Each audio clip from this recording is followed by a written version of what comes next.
Welcome to Creatives Not Robots number 9, guys. I'm super pumped. We've got a great show and tell, and I can't wait to get into it. Let's see. I thought I had this set up where I can just go, but I guess not. A quick overview of the schedule. Obviously 7:30 is already passed. The Zoom opens. 8 p.m. we do the intros, and then at 8:05 Michael's going to be our presenter.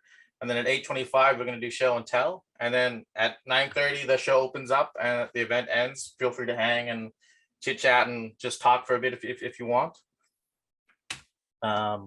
Quick overview of how the show runs. Once the presenter starts, we ask everybody to mute your mic. It's just out of respect for Michael. If you do have questions, you can use your raise your hand function in the chat, or feel free to use the chat to just ping us. You can also use the chat to chat amongst yourselves. We're also on YouTube, so if for any reason you guys are uncomfortable with being recorded and then having your image posted on YouTube, just feel free to please reach out to me, and I will accommodate you the best I can. I mean, like, whether or not we just like cut out that section, or I blur your face, or like we just I'll do something to make it work. I mean, ideally, I'd like to post the show on YouTube, just because it helps people who are a little gun shy to join the community kind of like go and see what the event is like, and then get a take onto like what to expect more or less. And then lastly, if you need help, you can ask the team. The team is made up of Amanda and Zach. If you guys can raise your hands real quickly and give a quick shout out. I think everybody, yep, that's Amanda and Zach. And then so the last two slides are, oh, what the heck was that? That was weird. Oh, somebody entered. Anyways, the last two slides are our help, feedback, and our Discord. So we've recently just spun up a Discord. If you use your phone or QR code, you can get the invite link there. We'll post it a little later on in the show as well. It's an open community. Like, feel free to join. I'm hoping a bunch of people join, and then we can start getting collabs going and more show and tell. And then it also allows you to just quickly interface with us if you do have questions about like just anything in regards to the show, or if you're interested in doing show and tell or helping out, like we would welcome it. And then feedback. The show is made for us by us, so like anything you guys can give me in terms of feedback, I will take it to heart. I will listen, just because like I don't know, like it's a unique space, and I love this community, and so I want to keep pushing this towards a direction that like we're all comfortable with and enjoy using, because the idea of having like an open mic session for creatives is super cool. And at the end of the day, I'll be honest, like every time I leave one of these, I'm super inspired. And then so the last thing is, so the way we run this show is through a secondary app. So we use Zoom, and then we use a secondary app called SyncSketch. The link is in the chat. I'm going to paste it right there right now. So if you guys can all log in and then give me a thumbs up once you guys are. Oh, nice. Amanda beat me to it. This is why I have help. Yeah, so it's in the SyncSketch. Just log into it ahead of time. We're not going to do it right now. We're going to switch the show over to Michael. Michael's going to take over the presentation, but then after Michael is done and after we do questions, we'll go to SyncSketch, and that's how we run show and tell. And then that's it. I don't think I have anything else. One more slide. Oh, this is the show and tell, but this is the order of how we're doing show and tell. If you guys can take a second and just check it out if you're doing show and tell. If you have any issues, like if you need to bounce off early, or if you have conflicts, let us know. We can shift you up ahead of schedule. But otherwise, like this is the order of speakers. And I think with that, I can hand it over to Michael. Hey everyone, I assume everyone can hear me. I don't know why I asked that question. We've done this long enough with technology. All right, give me 1 second. Okay, so I'm gonna screen share. All right, I hope everyone can see this. So my name is Michael Wilson. I'm a photographer and visual storyteller. I am not a graphic designer, as evidenced by this page of white text on black background. I was a photo assistant in New York City for a really long time and kind of got to a point where I was ready to leave the city because I wasn't really feeling the creative drive of being in the city. I moved up to Southern Maine. Um, when I left the city, my partner and I decided that we would reset our sort of brains with hiking the Appalachian Trail. It felt like thing to do. So I left working for this commercial editorial photographer, and we would pack up a literal ton of gear into a van. We'd drive all over the East Coast. We were flying all over the world. It was awesome. And I realized it was just such a production, and I really wanted to see what I could create with just a camera, basically in a backpack. So I set out on this trip, and I realized really quickly that something that I hadn't seen yet were these sort of images that captured a mix of what the experience was like, as well as the faces of the people who were doing it. And so I had this whole idea to make this book, and I shot, I don't know, it was like 25,000 pictures, and I spent months editing and laying this book out, and the book came out, and I was so happy with it. And I was like, God, this is amazing. What a great portfolio piece. You know, I was trying to pass this book around to editors and getting good feedback. And I was one day sitting there, and it was sitting on my desk, and I was like, what the hell do I do now? Like, I spent months putting the book together. So I did what I knew best, which was trying to get editorial assignments. So I started reaching out to all the magazines up here in Maine and Boston, New England area. And I started getting editorial assignments. And I started getting these assignments. This is actually for my very first editorial assignment, which was this story about this rope factory. And I very much had this idea that everything had to be these like very set up portraits, which is what I had experienced in the early and mid 2000s working for this photographer. And so I started creating these images that felt great. I was happy with them, but they very much felt like they weren't mine. It very much felt like I was creating work that I was comfortable with, that I already knew how to create. I was sort of replicating images I had seen before. And I got a chance to be creative with things. I got some really great assignments, and I got a chance to really meet people. And that was sort of the moment of like, oh, I actually really enjoy meeting these people who come from all these different walks of life. It was this image that was the kind of crescendo of this sort of like environmental portrait feel where, yeah, I wanted to photograph this decoy duck maker for a really long time. And I got this assignment, and I knew exactly what I was going to do. And I showed up, and I set up a bunch of lights, and everything was dialed in, and I had an assistant helping me. And it was just like, it was so technical. And I had this moment of like, oh, this is exactly the thing that I was trying to get away from in New York. But I had these skills, and I didn't know how to really mix those together. So then I got this magazine assignment, which was this story about the Appalachian Trail, which was about the caretakers here in Maine that sort of maintain the trail and help make it passable for hikers. And it was cool. I got to go to these different places, and it was something I was familiar with.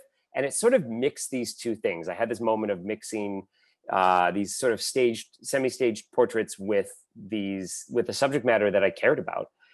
And I left this assignment thinking, boy, this is really, I feel like I'm really walking away with work that speaks to me again. And so from there, I got really what was my first commercial assignment here in Maine, which was working for the Maine Craft Association. They wanted to photograph artists in their studios, portraits of them and them sort of working as a way to just show what they do. And for me, this was great. You know, I got to go into these people's studios, and I got to like see the lives that they were living and the work that they made. And I got to set up these shots and I spent all day with them. And it was so cool because I got to learn all these things as well as taking the pictures, which again, kind of pushed me into this idea of, oh, I actually almost sometimes enjoyed hanging out with people that I hadn't met before more than taking pictures. But I was creating these images, and honestly, it was some of the best work. Even to this day, I still love showing this work. This is one of the series I'm the most proud of. So happy with the work that was happening. And then this thing happened. I was on this shoot. This was for a Maine Craft Association shoot. And I was with this artist, and we'd finished, and I'd packed all my gear up, and I was standing in his studio talking to him. And I always keep a camera out when I'm done with a shoot, just with a single lens on it, just in case something happens. And he was telling a story, and he got lost in sort of thought with his story. And I was holding this camera at chest height, and I was like, I'm just gonna snap a couple of frames. I snapped a couple of frames, and I was like, hey, thanks. And when I got back to the studio and I was editing, I got to this picture, and I was like, oh my God, this is what I had always wanted to create, were these images that weren't staged, and I wasn't waiting for an off moment to happen. It was a moment that genuinely was happening. And I had this moment of like, oh, maybe I should step back. Maybe I should let go of this control that I feel like has to happen as a photographer. Well, for me as a photographer, it had to happen all the time. And so letting go of this control and both figuratively and literally stepping backwards from subjects, I was able to let things sort of play out. And these moments started happening where I could create scenes, but then wait and be like, I'm gonna set up lights, and subjects would get distracted and get in their own worlds. And they would start doing what they would do naturally if I wasn't there. So this went on for a little while, and I was really happy with the work. And then I got this assignment for Down East Magazine up here that was photographing this town along the coast of Maine that has lost like 15 homes into the ocean in the last 20 years. And they really wanted to showcase the people in this town. That's the way it was described to me. They said, show me what the town is like, what the people are like. And I went one day and I was like, okay, this is really cool. I went back another day, and in the most inefficient business move of all time, I went to this town like 15 times in the course of a month to hang out with the people who live here. And it all sort of, it was this sort of culmination of these things that I had already sort of put together in my work, where I realized I was getting these stories and I got to sort of be a part of this. And it wasn't quite photojournalism. I'm not a journalist. And so it was just more talking to people and getting to know them and seeing what their life was like. And I got really connected. I got really connected to this story. In fact, even for this presentation, editing what I was going to show for this was really hard. And I just left this assignment thinking, wait, I think that I can just pitch stories that I want to do. And so I sat down and I was like, what do I want to do?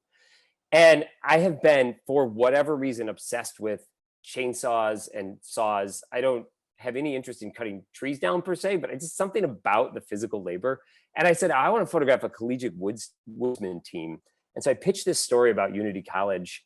And they said, yeah, sure, go ahead, go up there. And I got there, and the practice was like it was the fastest, most intense photo shoot I've ever been on. We could barely get lights set up. My poor assistant and I he was sweating through his clothes trying to run around with lights, and we're setting up a light. And I was like, oh, they're over here now. We had to move like 5 or 6 lights at a time. And I left this assignment, and I was like, oh my God, this is like, I got so much done in this tiny little bit of time that it made me realize again that I could really not have to stress so much about creating these whole scenarios that were so set up and so technically perfect. And I mean, this was far from technically perfect, and I was so delighted with the images that came from there.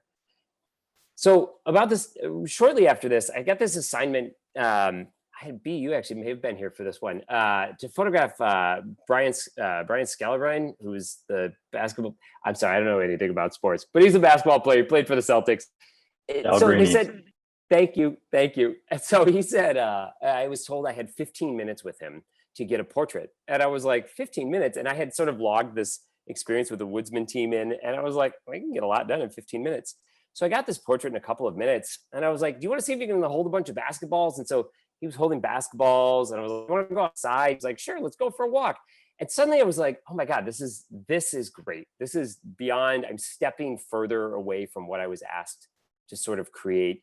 And I was getting work that I was really happy with, not just that a client was happy with. And so this sort of rolled back into this idea of these portraits. And I pitched this story about centurions living here in Maine. So about these people who were 100 years old who had lived their whole lives in Maine. And I was like, oh, this will be a shoot. And it was actually for Down East again. They were like, yeah, that sounds great. So then I spent several months driving around the state, going to these people's homes where they lived, to sort of photograph them in their spaces. And this also was a moment of understanding this idea of really what I wanted an environmental portrait to look like, what I really wanted, an image of somebody in their space. And these people had this like soul and character in their spaces. And, a lot of these places hadn't been touched in 50, 60 years. And I left thinking, this is really, there you can tell a lot about somebody just in their space without actually necessarily having them be a part of it. And so this sort of led to this exploration of these, I don't know how to describe them. There were these I Spy books that were really popular in the 90s.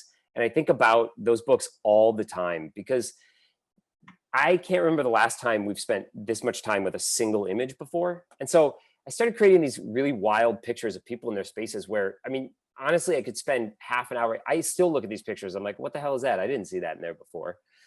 And I was really happy with where these were headed. But in the meantime, I also had all these personal projects that were going.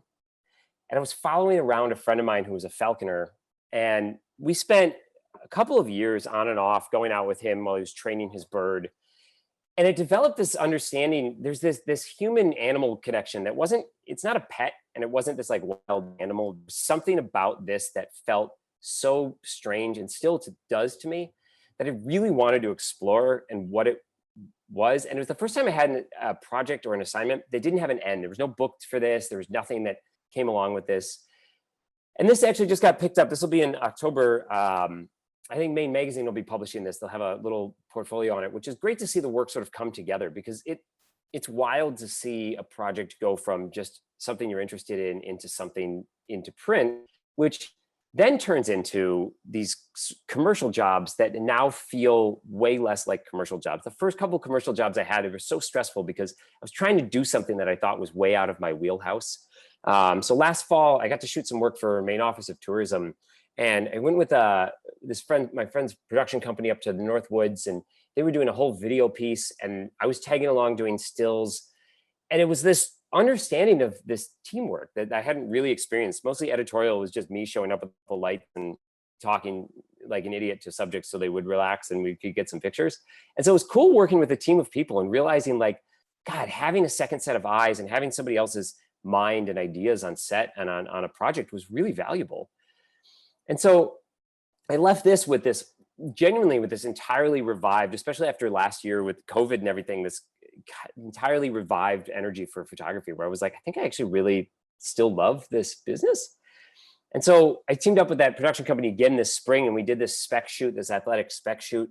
And it really feels to me like I could have shot this for an editorial assignment. And it also feels like this could potentially get picked up for a commercial job.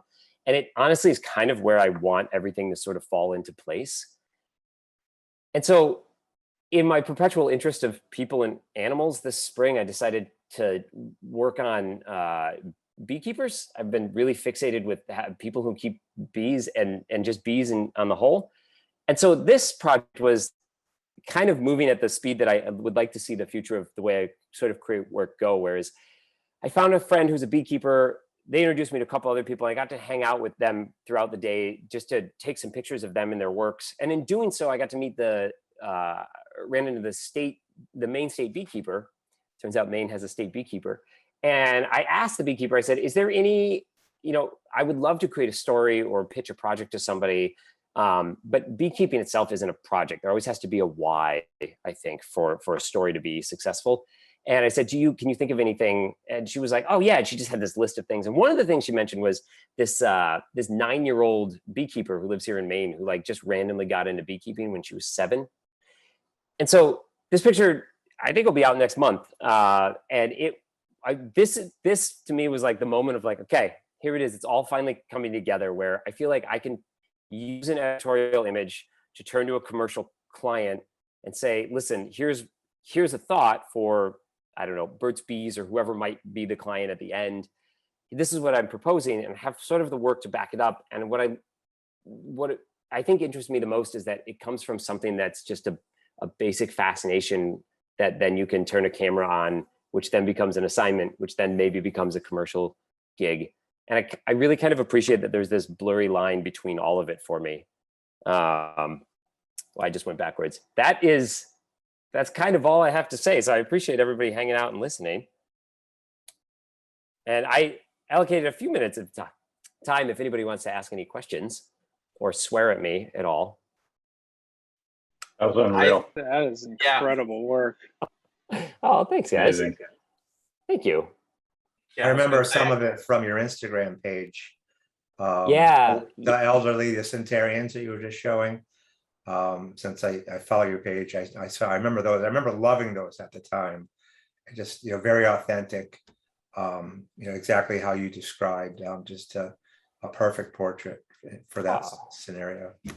Thanks, Ron. Appreciate that. Yeah, Zach raised his hand. Oh, I did, like the classrooms. Give me a breakdown of like how much time. So you're saying a lot of it is spent like setting up lights and getting things going, but you're looking for these moments of authenticity almost, right? So are you just shooting on the fly and then editing in post? Like, how do you get such a good shot accidentally, so to speak? I mean, I know it's not an accident. That's a great question. I think part of it is the scenario sort of dictates the needs. So, you know, if you're like, somebody's like, hey, I have this yoga studio and all we have are overhead fluorescents and we're in a basement with no windows. You're like, okay, well, I'm gonna have to light the crap out of this. But oftentimes it's like just finding a space that's by a window, you know, it's finding, I also have a very composition, for better or worse, very compositionally driven. And I think that's part of my technical background that I can't let go of as much as I try. So I think I'm always looking for images that look good without people. And then if I just sort of get a person into a space, it feels like it sort of comes together for me. The detail level on some of those photos were unbelievable. And like how much stuff you actually get into the scene. Like thousands and thousands of objects. Like in 3D, you try to do that stuff and you're just throwing millions of stuff in it just to try to get all this detail. It's kind of similar. Oh, that's, I never thought about that in sort of a rendering sense, trying to add a scene to create an environment. I think I luck out sometimes. People actually really like, oh, this is gonna sound weird. I really like hoarding when people hoard things, because I show up and there's this, I mean, like decades and decades of story right in one room. And I feel like by adding, for me, being able to add somebody into that space, you know, there's so much to be told in a single image sometimes. Gives you a reason to stare at it and really look at it. Yeah, and I think it's tough. Back to Ron, you mentioning Instagram. I think I like posting work to Instagram, and I think it sometimes suffers a little bit because of the size. You're limited on pixel count, but in general, it's, you know, I think it's a good tool to have. I love the work. I think it's beautiful. It's funny that you mentioned the highlights and trying to find like the hidden items. Like I love those games, but a lot of what makes those games like doable or even readable is the composition and your understanding of composition and how to lay things out with lighting. Like, because it's easy to dump a lot of stuff into a scene in 3D, or it's easy to walk into a place with like a lot of stuff, but the lay it out in a way where like your eye travels in the correct direction, I think is very hard. And the stuff you were presenting, it's beautiful because of the composition. It has like it captures like a story, or like, you know, it just captures like the life. It's well done. I loved it. Awesome, B. Thanks, man. I appreciate it. Yeah, thanks all for listening. Yeah.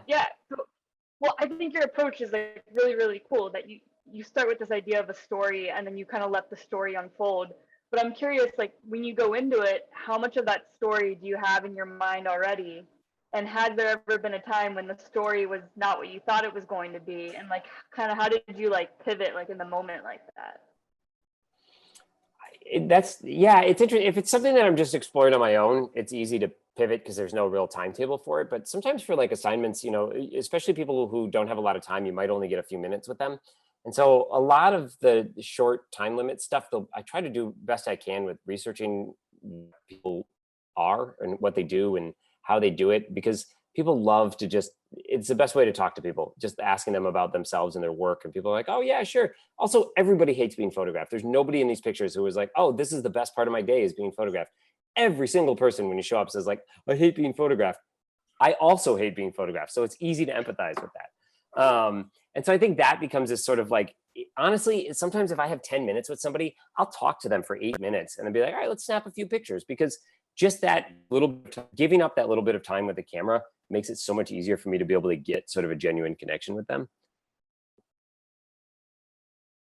Very cool. I don't know if I answered your question. No, you did. I mean, it definitely comes through in the work. You see people who are, like you said, genuine. They're not worried about the camera. They're not worried about anything else. They're truly experiencing the moment. And it definitely comes through in the photograph. Thank you. I'm glad that comes across. Sometimes you look at your own work I'm sure we all suffer from this, but you look at your own work so much, you're like, is what I'm trying to get across here getting across to anybody? So I appreciate the feedback.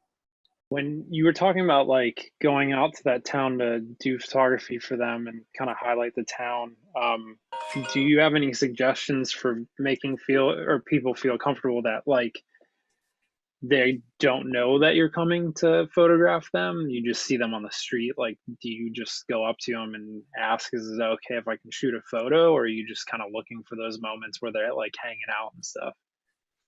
That's a great question. I think if it's an assignment, it's usually easier because you have a name of a publication behind you. So it's easy to say like, I'm working for X publication. And they're like, oh yeah. And so you have a reason to start talking. I did some street portraits for a while, especially when I was living in New York, and it's fine, but it felt very predatory where you like show up and you're like, hi, I'm a photographer, I'm taking street portraits. Can I take a picture? And people are like, sure. And you take like a few snaps and you run away and you're like, it doesn't really, I feel like it was always missing something. Honestly though, just talking to people on, just like, hey man, what's going on? And you start a conversation and you talk for a few minutes, be like, oh, sorry, I'm a photographer. I was curious, can I take a portrait of you? And if people have been talking a lot of times, they're like, yeah, that sounds great. What's it for? And it's just, I think it's just conversation. I think people just want to feel recognized before you just snap an image. Awesome. That's great. Sweet. Awesome, guys. Well, thank you all so much. I really, really appreciate everybody hanging out and listening. That was great. And I'm excited to see what everyone has to share here. Yeah, no, that presentation was awesome. Before we go on the show and tell, Michael, if people do want to see certain images at the end of the event, are you able to pull them up for us? No, that was it. Nobody will ever be allowed to see them again. Thank you for coming to my talk.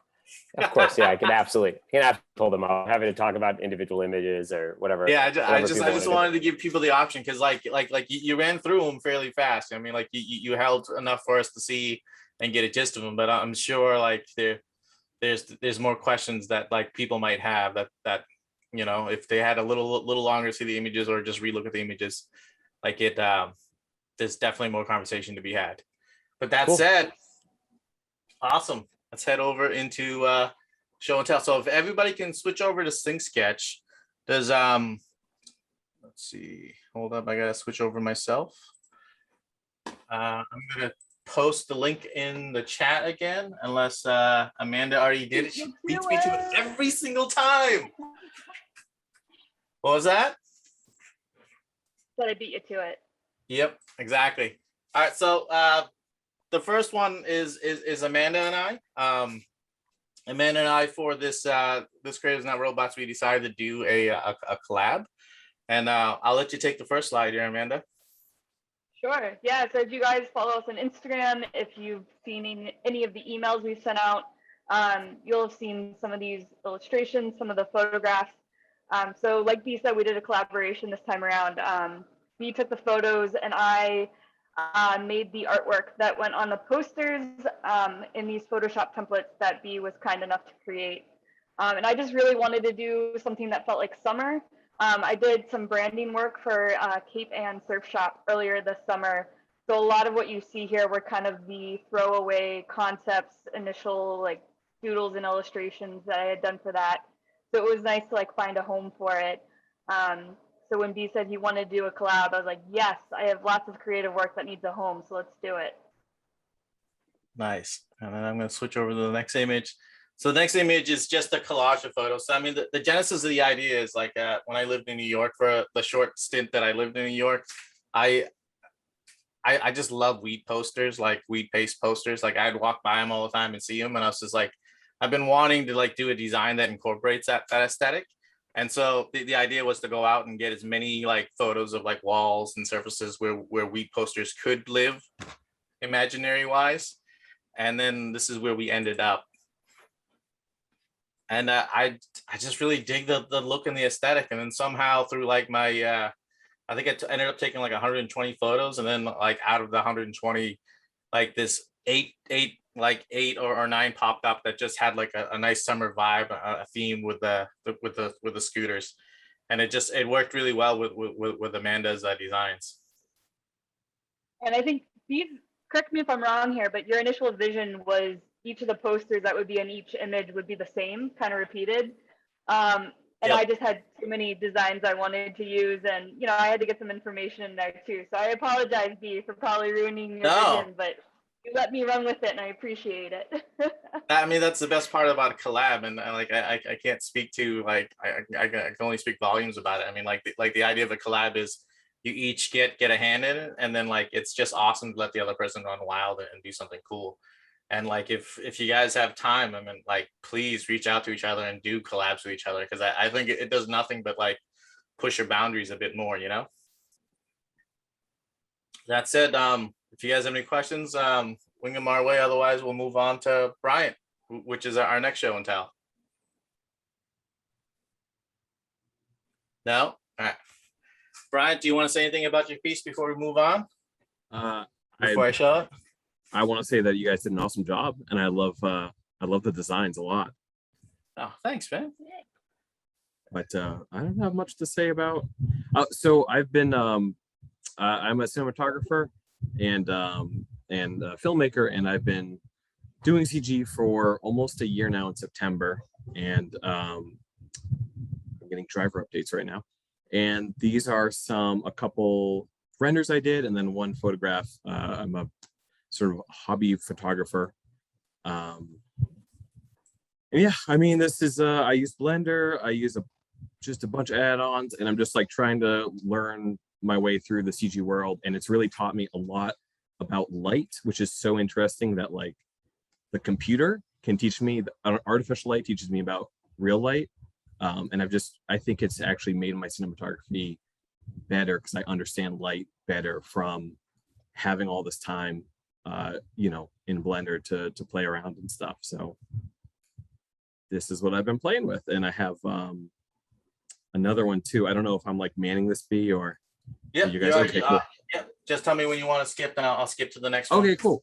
Yeah, so this is another piece I did, and this was just playing more with light and stuff like that.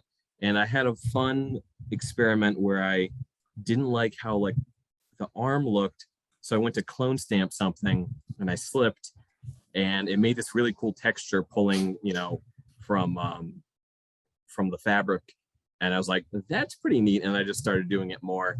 And it's just what I really appreciate about, working as just learning in the CG world is like, you can just sit there for hours and play and just keep working on the same piece. And so different than, I usually do documentary work or, some commercial stuff. So you get what you get, when you shoot it. So it's a different world to be able to sit down and really kind of take your time.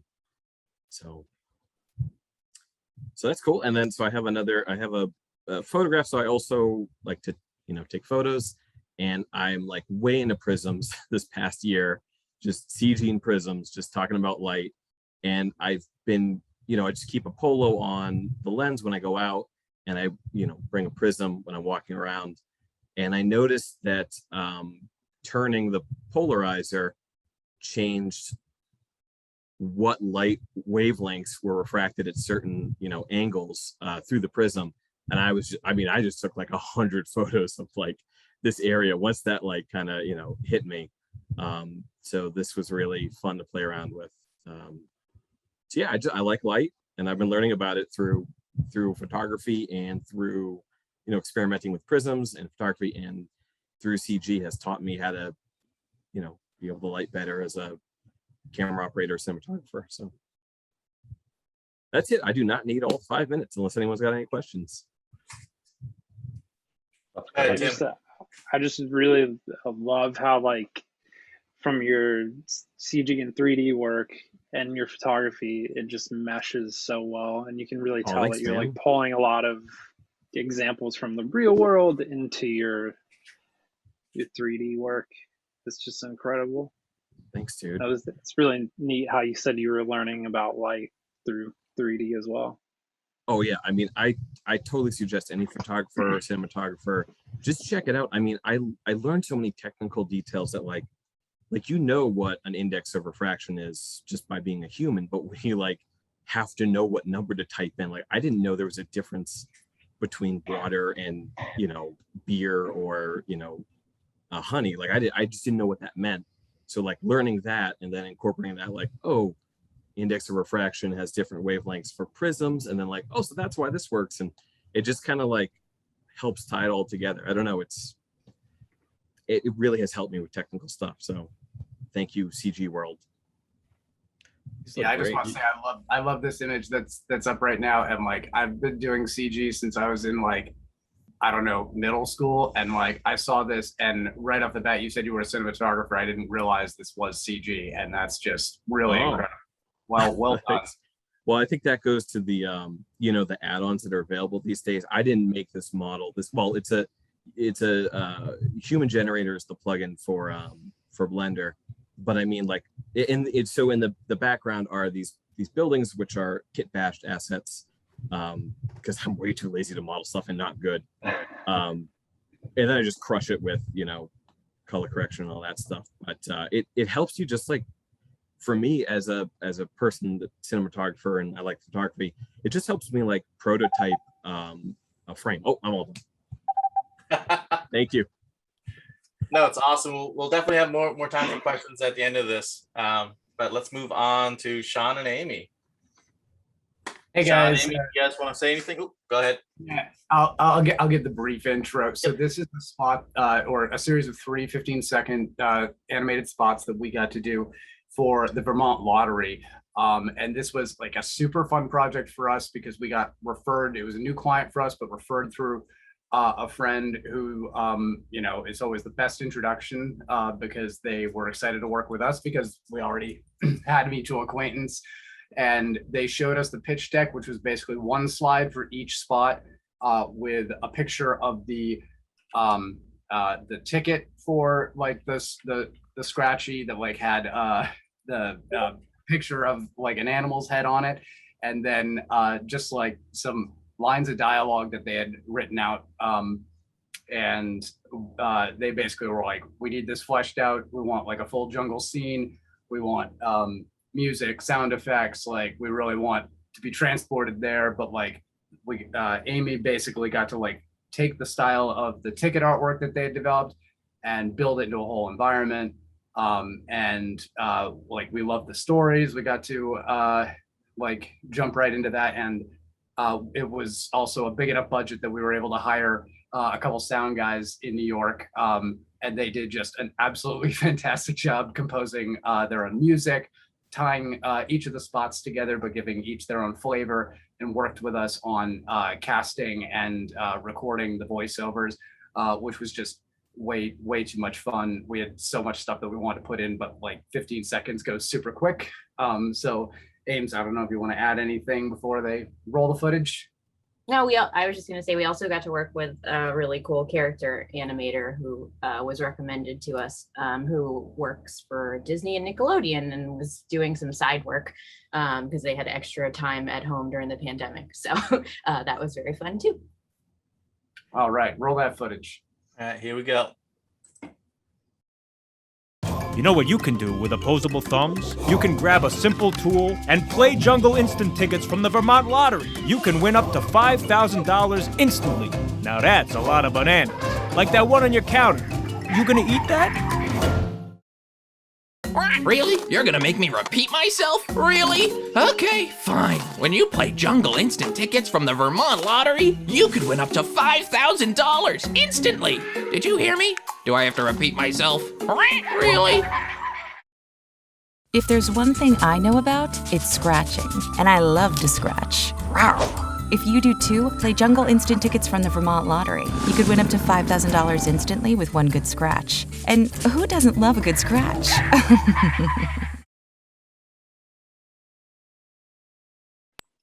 My bad. We can play that again if you guys want. Yeah, I sorry, thought I this had is muted just him out, but I think I double muted. I hit the button twice. Okay, cool.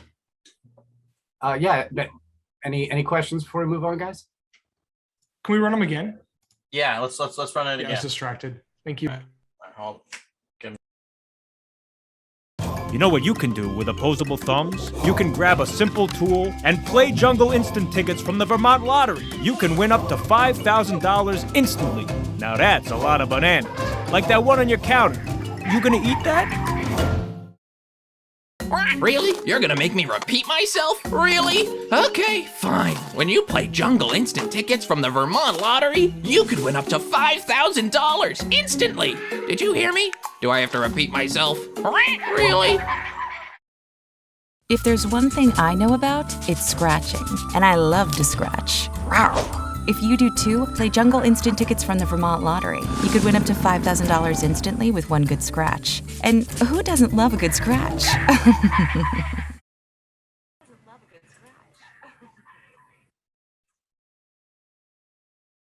Yeah, the audio totally worked on our end for that one. Yeah, it was on my end.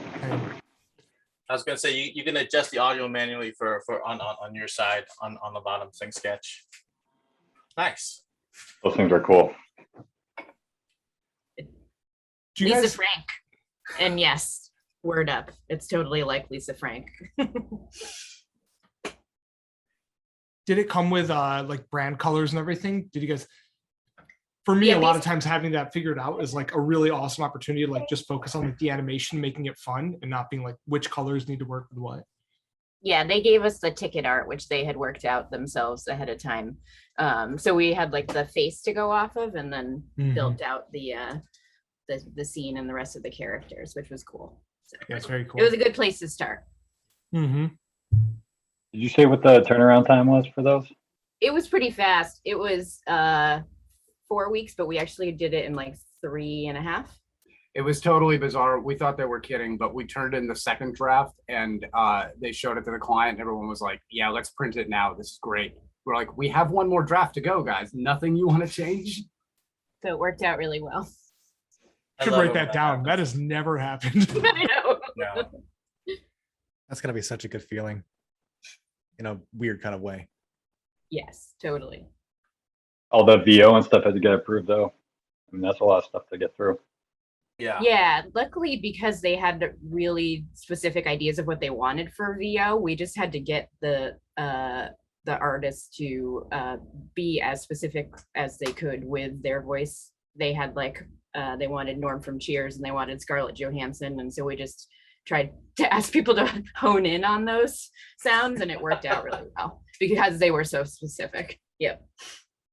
Got a lot of good references. Yep. Awesome. Just in time. That was good. I think if you guys have any more questions for Sean and Amy, we can do it at the end, but otherwise we're going to move on to Ron. Okay, hi. So a lot of what I do or have done with photography has been street photography. And I'm always working on a project, a personal project in addition to my normal job, 8 hours a day. And that kind of inspires me a lot of times and, in the work that I do for a living. And this particular job, it's really a different type of a project for me, a personal project. It's a project based on consumption, on buying products, the influences it has in the community, and so forth. So I'm basically freeing myself up to kind of just think of whatever I want to with sort of within those parameters visually and go out and photograph them. So this is obviously post-consumer, what people do with cigarettes when they're done with them. It's literally photographing a trash can. But there's a lot that I want to do in this project. Again, it's a personal project, and I'm allowing myself the freedom to kind of let the imagery take the direction and not be so rigid.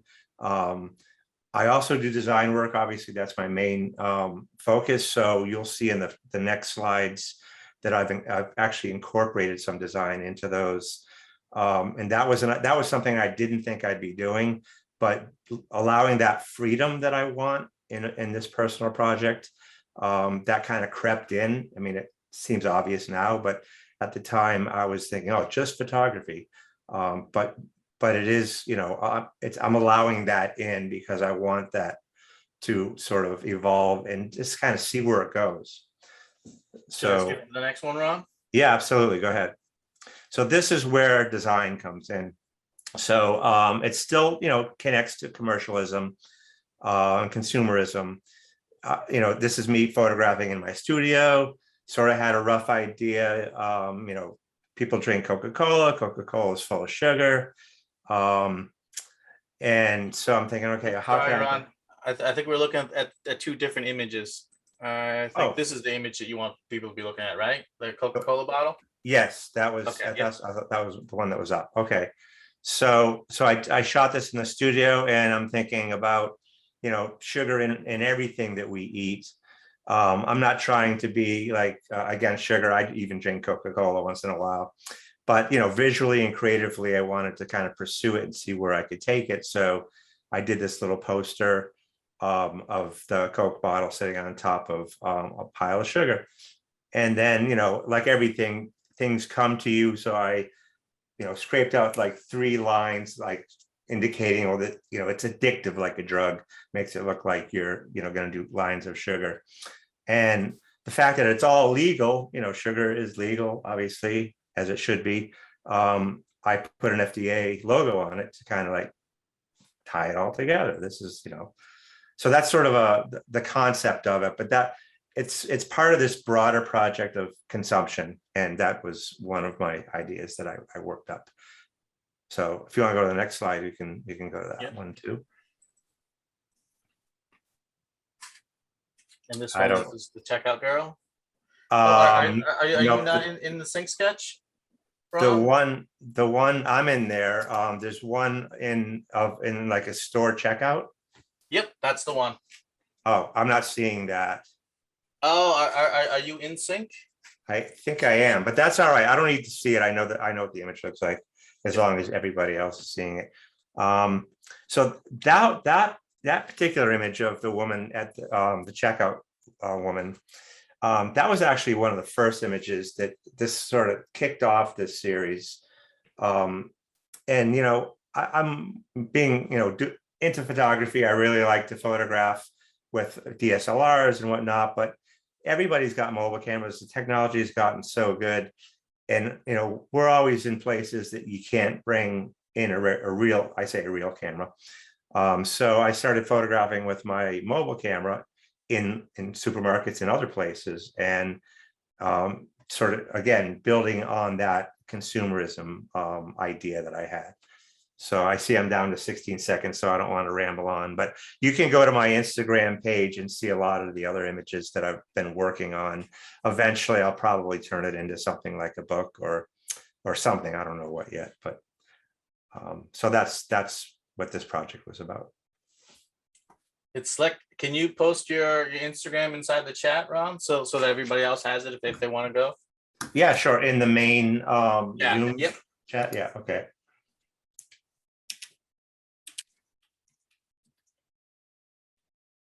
That's awesome. I dig it. All right. So I'm going to move on to the next one, and then we'll loop back at the end if you guys have any questions for Ron.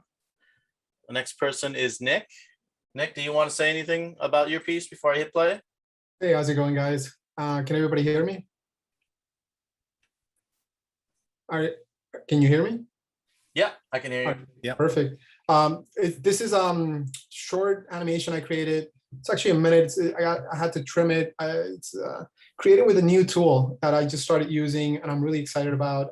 It's part of a company called Reallusion. So they make iClone, and they make a bunch of other character animation type tools.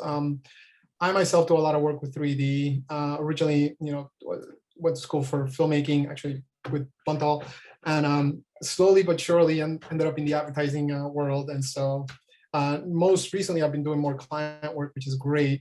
So I'm sort of a recovering agency designer, getting into multimedia. And so, yeah, if you want to play it, I'll definitely talk about that afterwards. Yep. Here we go. I'm going to play it. Before I do play it, if you guys look in Sync Sketch in the upper right-hand corner, there's a button that says Sync or Leave Sync. If you guys are in sync, that means you guys will be synchronized with the rest of us. So if I hit play, then you'll see what everyone else is seeing. Here we go. Consider again that dot. That's here. That's home. That's us.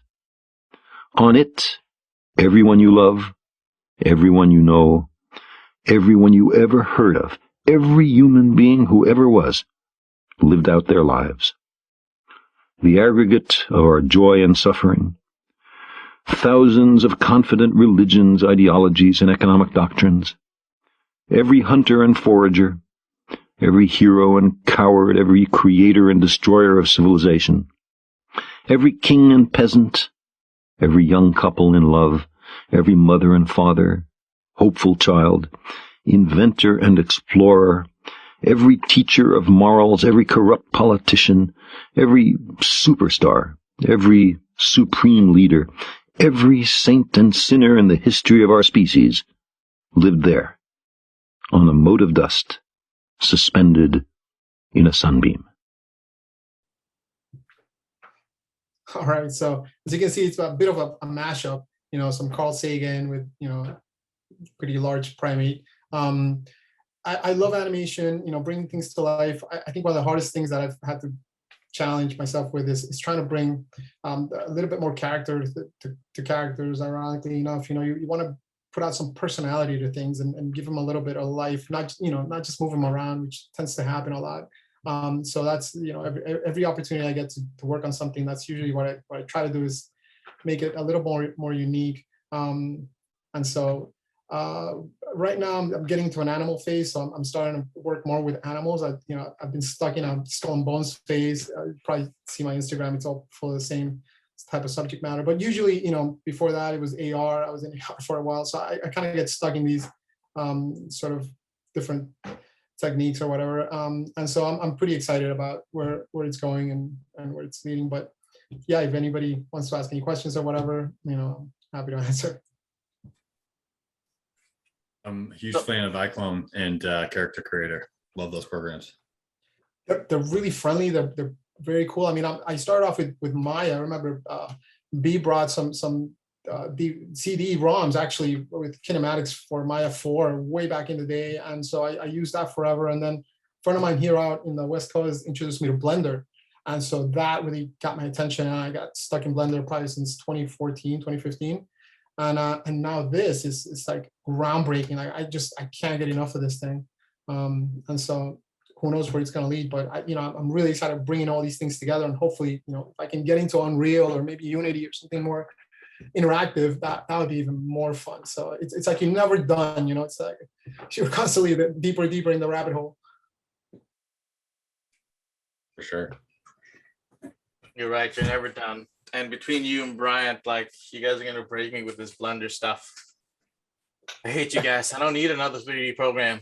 Yes, you do. You do. We all do. Any more? We got 30 seconds left for Nick. Any more questions for Nick? Well, actually, I have a question. Does anybody know the difference between commercial art and fine art? I was just talking to a friend of mine. We kind of came to a conclusion, but I'd be curious if anybody has any idea. I feel like that's a big subject, man. I definitely want to get into that at the end of this. I feel like it's not a quick answer.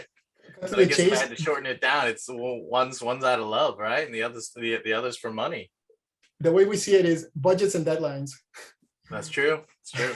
All right. So next person is Christiana.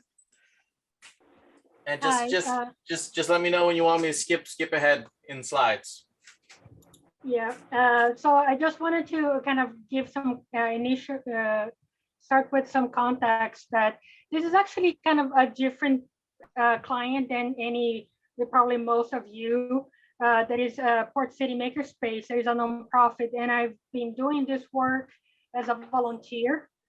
So that can have good things and challenging things.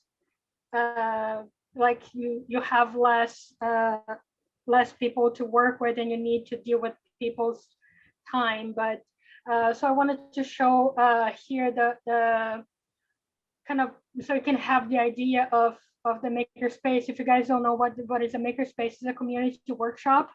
Then you have all the different shops that you pay like a membership, like a gym membership, and you can use all the different shops.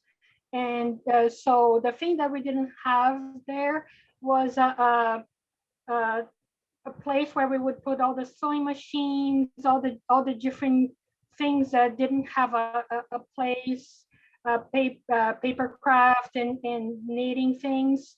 So I proposed end of 2019 the soft craft shop that would actually be located in the space that you see there, the proposed area. That is like 200 square feet, so it's almost nothing. and I had to put a shop there. So if you can skip. So I end up proposing, coming up with everything that we would need to have. And this is like a simple rendering that I made actually with AutoCAD. And I end up proposing this to them with actually a bill of materials and a budget. So we actually got this approved at the end of February 2020. So you can imagine all the challenges that came after that. And we slowly start to build things, but I wanted to have something, a space that if you can please go next.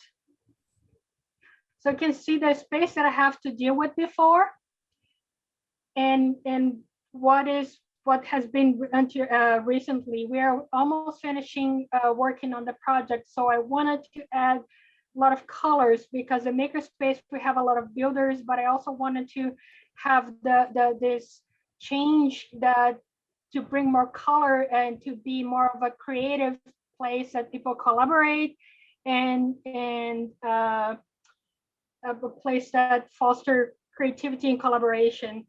So this is kind of like a hard place full of dust. So next slide. Yep. So I end up adding all those details of I end up adding all the stencil with all the cross stitch in one wall. I end up adding, that was all done. One was stencil. This the blue wall on the top right was done by, I traced everything with chalk and then a painting on top, so that was free-handed. But it is something like all the sewing things, and also you have the pegboards that I just didn't want to have. We wanted to have add a lot of space to use as storage, but also we wanted to cover the horrible wall that was behind. So we end up covering with 4 and a bit sheets of pegboards, but I wanted to add some details, all those little details that I'm adding everywhere. So I end up adding this blanket stitch to it, and you have, and kind of working and with all the little details. And you have on the lower right, you have we're going to open on the 28th. So you have here the grand opening ribbon that is actually yarn that is going to be cut. And I need that. So all those little things kind of to add some beauty and some whimsy to this space that usually is kind of, the other areas are kind of harsh and a bit dusty. Yeah, were quite a few slides, so I don't have more time. No, it's cool. I definitely have some comments, but I'll save them for the end, just because we're going to move on to the next person, which is Kyle. Is Kyle still in there? Yep. There he is. Me already? Oh no. So basically, to start it off, I just wanted to show this thing that I did. So this isn't the final image, but I'll play through the video. But I'm a part of a YouTube series with my buddy Jean, and it's called A Different Perspective. And we basically, like every episode, we pick a photography or creative topic to have a chat about, or a tutorial to do something on, and then we give everybody that watches, or just people that follow us on Instagram, like a creative challenge or photo challenge. And so for this one, our most recent one, we did a self-portrait. And instead of just doing like a standard self-portrait with lights and stuff, I just was thinking about like a multi-exposure photo that I could do. And because I'm back in my hometown, just like my favorite city of Buffalo, New York, I wanted to incorporate that somehow into the photo. And so I saw a lot of really cool like multi-exposure photos where they kind of like cut out the head and they had either like trees or like the city and stuff. And so I figured I was gonna forget some of the things about like how I edit it. So I just put in this little video about how it's like a sped up video, but I just went through the process of creating this image. So you can roll the footage. Yep. Before I hit play, give me a thumbs up if you guys are receiving sound. Give me a thumbs down if you aren't receiving sound. If you aren't receiving sound, there's a little volume button or on the bottom sync sketch. Just check that.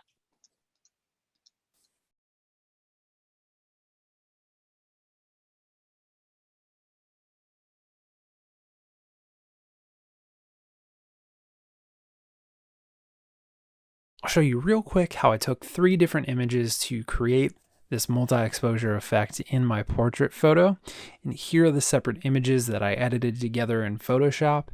This is a sped up process of how I use the magic wand tool along with a layer mask to separate my silhouette. And to prepare this image of downtown Buffalo, I used a combination of the magic eraser tool and the pen tool to make selections and erase the sky. Now, combining all of the images together and lining everything up, I used a layer mask of my silhouette on the city image and used the city image as an inverted selection to erase portions of my head on the silhouette.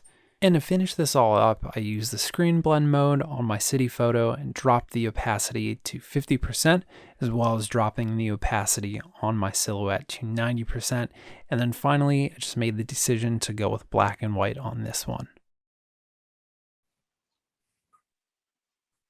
And then it'll just show the actual image. Yeah, so that's basically everything with this, but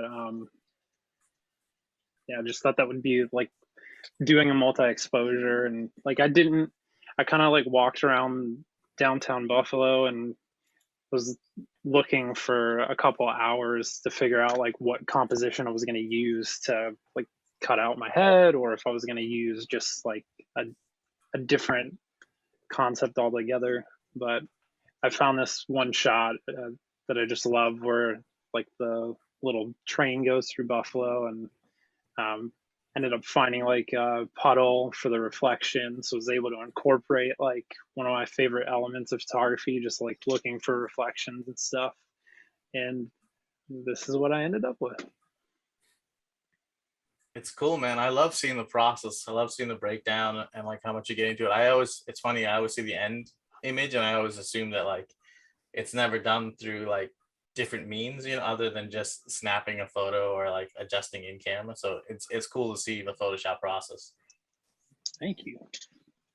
Super rad. Thank you very much. Yeah. I like the black and white piece at the end. I think that it really benefited well from that for sure. Thanks. Yeah, I just thought with the different way that I edited all the photos, it kind of synced together, just going with black and white. I really like the focus, like your silhouette's so sharp and there's the far depth of field and the comped image. It like makes it even sharper with the out of focusness of your plate. I love this one, and it's cool to see it come together. Thank you. Cool. At the end of this, remind me that like there's something interesting going on where it almost does like a Z depth pass on the photo, and we're out of time. We have to move in the next one, but I want to talk about it with you afterwards. Okay. Let's see. And the next person is Jason. Hi. So this is a series of images I did for a friend that's also incorporated with like a video project that we're working on as well. He was a graphic designer, started off as a graphic designer, and like hand shaping surfboard fins was his kind of side project that turned into obsession. And then throughout COVID, he was actually laid off and then decided to double down on making surf fins. And so yeah, I thought I'd share the series. Yeah. Next one. Yeah, we can click through them. Okay, yeah, just say next, and I'll do it for you. Oh, yeah. What I found interesting about it is that like Corey uses like all sustainable materials, which is kind of hard to come by, especially in like using like epoxy process and like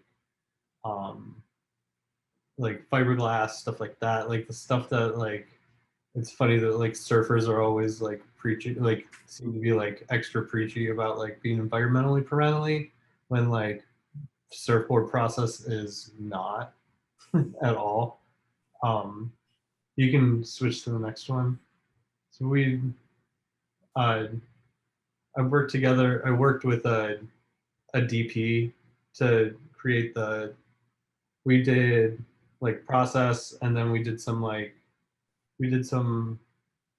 beach shots. Like this is taken from like the like beach segment, which is a little bit more like hero stuff. So it's a little sexier, I guess. You can flick to the next one. Yeah. Then you can go to the next one.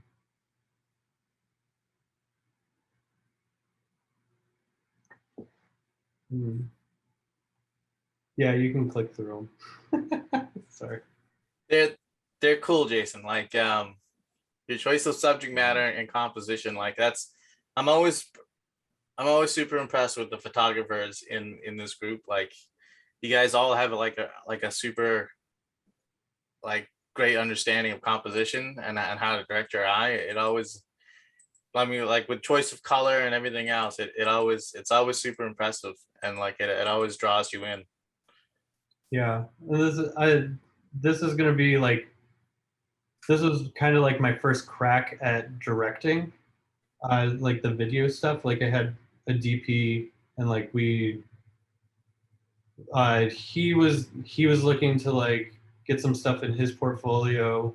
Corey was looking for some imagery, and then and I was looking to kind of like take a crack at directing for motion, because I get asked for it a lot, and I honestly don't have that much in, like, I don't have anything to like show in that realm when I get asked for it. So I thought this was like a good subject matter where everyone can get something out of it. So how have you been liking the transition so far, going from stills to movement? It's a very left brain, right brain thing. I feel like it's just like it's a different way of thinking. It's a different process. It's thinking instead of like, I feel like in photography it's a lot of not so much like literally showing people, but as well as like giving the idea. If you can, in photography, if you can give the idea of something in a photograph that like doesn't show it, then it's like that's a good photograph in my opinion. Whether it be emotion or movement or what have you. But then like in motion, like when you're shooting motion, there's like 4 other aspects that you can use to tell that story. So that's been fun to play with, for sure. It's cool, man. I love the work. Thank you. All right, moving on to the next person. I think the next person is Chris. Chris has got an animation for us. I love this animation. Thank you. Yeah. So this was a personal project back in July 2018 that was animated in Photoshop and comped together in After Effects. And I actually have a little bit of a write-up, but before that, I want to make sure that like this has copyrighted music in it. So I want to make sure it'll be okay for like YouTube after the fact. It's all right. I mean, if it gets, I don't monetize, so if it gets struck down, it gets struck down, or we'll just mute out the audio, so it'll be fine. Okay. Sick, cool. So I have a little write up here, and after I'm done, you can go ahead and play it. So this is a Photoshop animation study practicing hard shadows, lighting, and mood. This is for the folks who just want to get out and drive in the dead of night in the middle of summer. No one on the roads, windows down with the cool, brisk midnight air blowing in your face. Your path to nowhere, illuminated only by the dim lights on the road. This is your time, your path. Just drive.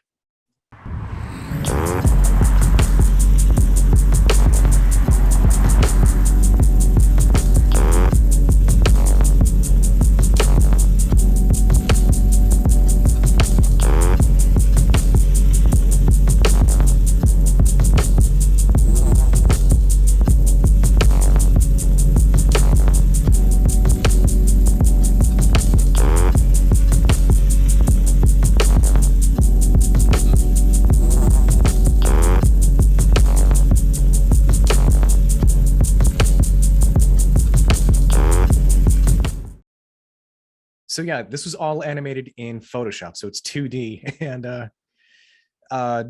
my main inspiration for this was kind of like just kind of growing up and kind of being in the backseat of a car, noticing how the lights kind of cascade and kind of fade over different surfaces in the car in the middle of the night when, you know, your folks are driving or someone else is driving. Just so enchanting and almost rhythmic. So I kind of wanted to go with a sort of neo-noir sort of fade in, fade out kind of thing. So this was a lot of fun. And I like experimenting with the different light sources, different actions within the lighting, and then fading out. I have a lot of that stuff on my webpage, my Instagram, which you can find on chrismar.xyz or on my Instagram at Mahamar, which is MAHAMARR. So yeah, if anyone has any questions, concerns, comments, let me know. What's the render times like on Photoshop for animation? Like actually animating things frame by frame, or like actually cooking it? This was like years ago. Not too bad. I mean, it renders every frame out like full resolution in the playback. So it's not like a half resolution, quarter resolution you would find in After Effects. You have to scroll through it like manually. It's really archaic. It's very archaic. But I at the time I did like the textures that a lot of the brushes could bring, because those are all raster rather than vector. Something you'd find in Adobe Animate. So cool. The brushes are cool. Oh yeah. Yeah, it's gotta get cool. That. I love it. It just reminds me of like I grew up on like Liquid TV, like the Nickelodeon interstitials, or even the MTV interstitials. And so seeing it, you know, it's someone posted in the comments, it's a fucking rad mood. And that's like, I miss those like interstitials in between, like from like Adult Swim, where it's just animation for the sake of animation and really nothing else. And that's this piece hits that vibe like really well. I love it. Yeah. A lot of my stuff is inspired heavily by Adult Swim and all those interstitials. So yeah. Nick, you got a question? Yeah. I was curious to know why you chose Photoshop, because you did mention Adobe Animate, and you know I used to do a lot of Flash animation myself, and so a vector program would seem perfect for something like this. It would be, yeah, but I was hooked at the time on animating in Photoshop because I followed this one animator, Shane Daring, who animated at the time exclusively in Photoshop, and I kind of figured he has the right plugins. I want to kind of make this work. It's a little experiment. Yeah. Nowadays I'm animating more in Animate, and I want to try and get into TV Paint, but that'll come soon. Maybe we'll see. Nice journey. Yeah. All right. Moving on to Will. What's up, guys? I don't have a whole lot to say about these other than I've been really inspired to see some of the work you guys have all shared in show and tells, and I just kind of wanted to finally contribute some of my own work. Fairly new to the whole creative world, so I've been doing a lot of different stuff, just kind of trying to find what I like, what I'm good at, what I can make money at. And one of the things I've really enjoyed lately is some of this product photography. So yeah, I mean, B, you can kind of click through these at your own pace, but yeah, just kind of really enjoyed the setup of kind of setting the light, setting the camera, tethering it into the computer, and then just kind of having the time that you want to have with a human subject to just like tinker until everything is exactly as you hope they are, and kind of doing it that way makes the edit super quick because you get pretty much what you want in camera, and the photos kind of feed right into Lightroom. So you can kind of make your little color tweaks as you're going, and then kind of when you get back from the shoot, I mean, I'll go into Photoshop, clean up some distractions, but that's about the extent of my edit on these. So yeah, these are pretty much kind of some of my first shots at this product can photography. So if you guys have any thoughts or feedback, I'd definitely appreciate it. Yeah, that's all I have to say. It looks like Nick has a question, or is that from before Nick?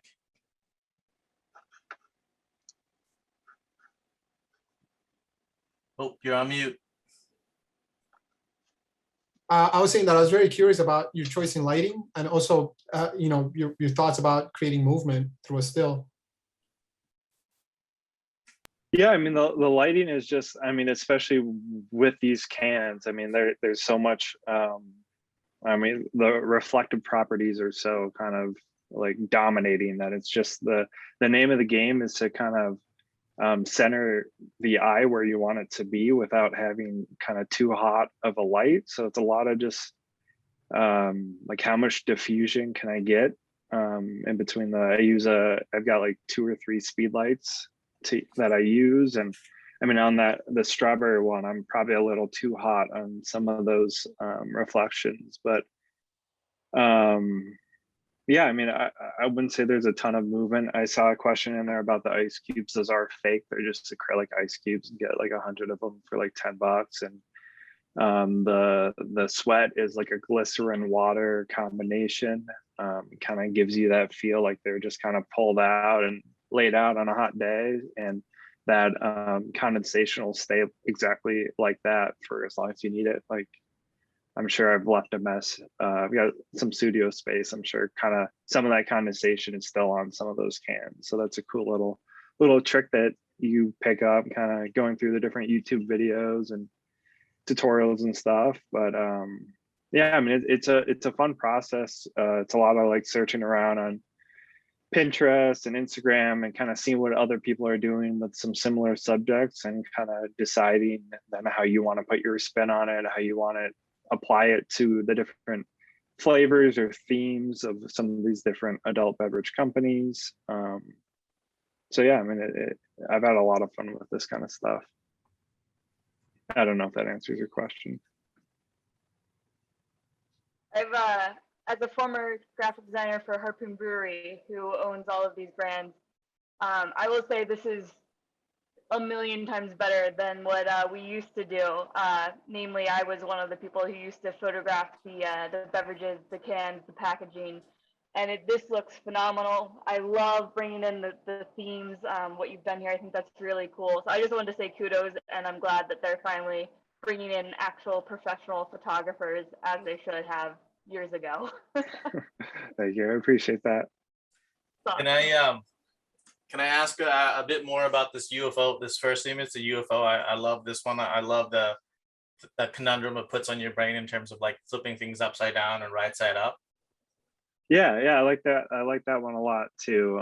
I was inspired by another Instagram photo I saw, and it's basically just, I mean, obviously the can's upside down, and flip it around and pose, but yeah, I mean, I had originally planned on like trying to find some way to kind of Photoshop maybe a few drops of the foam or the beer dropping out the bottom, or getting rid of the shadow on the left side of the UFO can, but I just liked how simple it was, and I thought the effect worked, so I left it as is. Yeah, no, I dig it. I love this image. Appreciate it. All right. Next person is Dog Poop Demo. This is Tim. Nice. All right. Yeah, this is pretty self-contained actually. So you Play can it? just let it rip.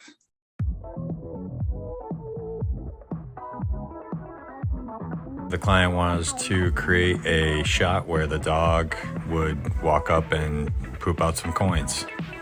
So the plan was to shoot a dog, shoot some coins, and create some CG coins if needed. The specialized dog was shot on location in Florida. Took a couple tries and they were at it for a little bit. And it actually took 2 dogs, but they finally got the shot.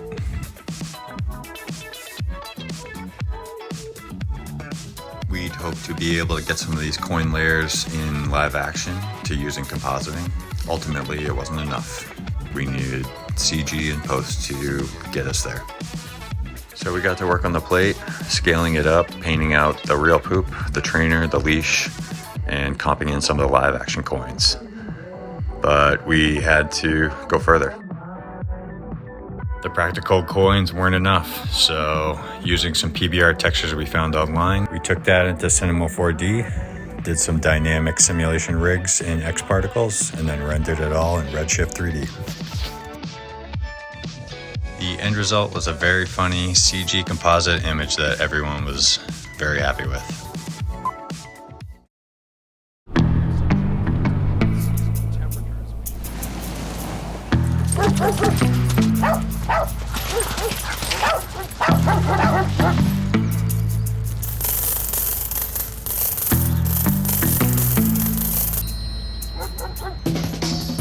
Good boy, yeah. Save serious coin on home insurance by earning rewards for the things you already do, like owning a pet.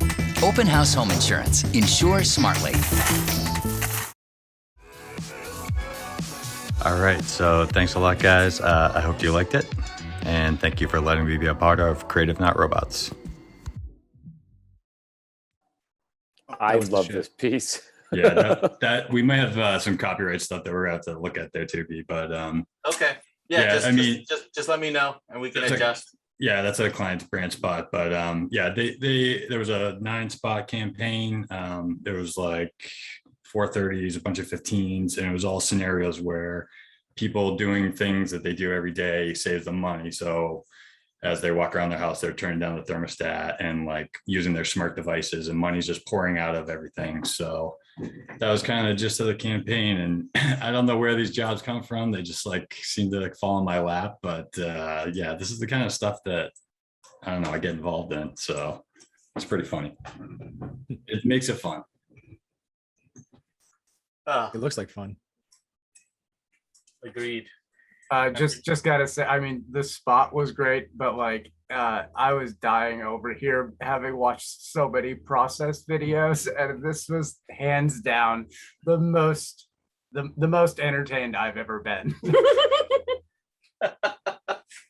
That's great to hear. I'm glad I tried to make it funny, because it is a funny subject. So, you know, if you're not cracking yourself up trying to make funny stuff, you're not doing it right. So Agreed. Any questions for Tim?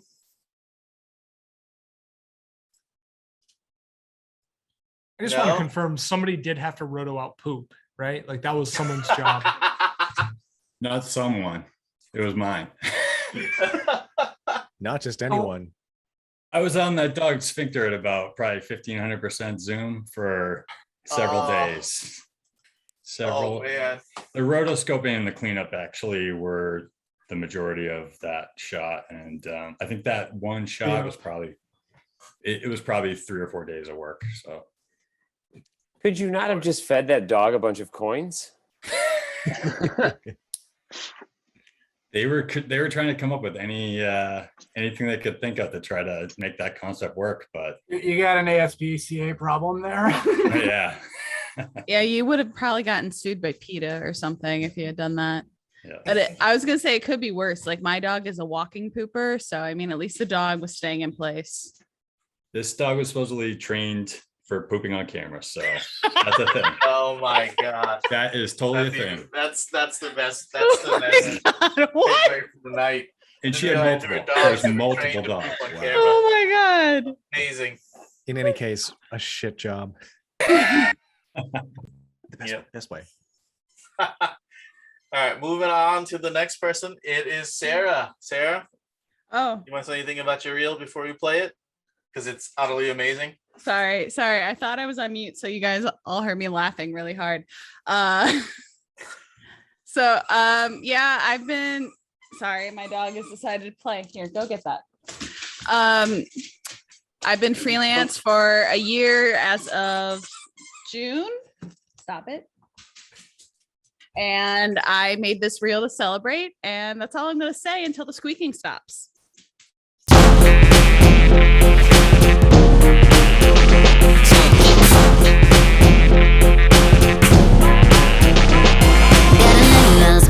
Saturday, looking like a debutante in California. Tell the world to hold on, cause I'm on my way. We'll be shaking, baking to the break of dawn. A candlelit soiree underneath the stars. And the boys are gonna hang with the fancy cars. Everybody's on stage cause we're living life. Get ready, baby, till the final song. Turn up the music, baby, ooh, ooh. We about to lose it, make the news, news. Walking to the party, always looking foxy. There's a lot of shaking going on. Things are getting saucy, living so glossy. There's a lot of shaking going on. Tell me, do you feel it?